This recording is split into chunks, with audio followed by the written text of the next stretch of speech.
Ito naman ang kauna-unang Filipina na nanalo ng Miss Earth Crown, Carla Henry.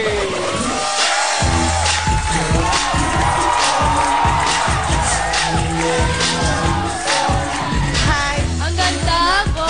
Correct. Beautiful. Level lang. Level. Leveling. At tinabi siya sa'yo, ha? Oo. Okay, ngayon. Magkaalaman na. Magkaalaman mo kaya.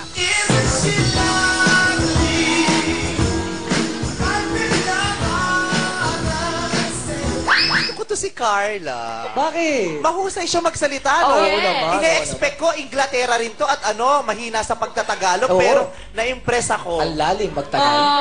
Ay. Gusto kita, girl. Brad. So sinasabi mo, Brad, iba nang gusto mo ngayon, iba nang panlasa mo ngayon, Brad. Ano ba yun, tol? Di ko alam, may binago ka sa buhay ko. Ngayon ko lang naramdaman to. Brad, Yung ganitong pandidiri. tatanong ko sana, ano gusto mo sa isang babae? Ha?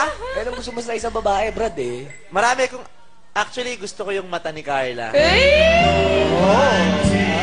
Ano pa? Ano pa, Brad? Gusto ko yung ilong ni Carla. Ano pa, Brad? Ano pa? Gusto ko yung lips ni Carla. Ano pa, Brad? Gusto kita. Ako sa puke. Nung tinititigan kita, na-realize ko, ang dami rin palang wala si Joy, no? Hindi, okay ka na dyan sa tabi ko. Kung nakita lang kita ng maaga-aga, malamang di kami nagkagalit ng tatay ko. Okay. Ako na-appreciate to si Carla. Oo.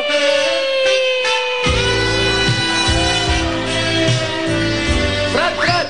Pwede ka makihingi ng beso? Baka gusto mo bumeso kay Carla, Brad. Beso? Oh, Brad. Sige na, tol. Bro. Nakakaya tol, hindi maganda sa dalaga yung ninanakawan mo ng halik eh. Tama, Brad. Sorry. Ay, baka naman may ka ng ano. Okay lang ba na nakawan kita ng halik? Kaysa naman nakawan kitang cellphone. Di.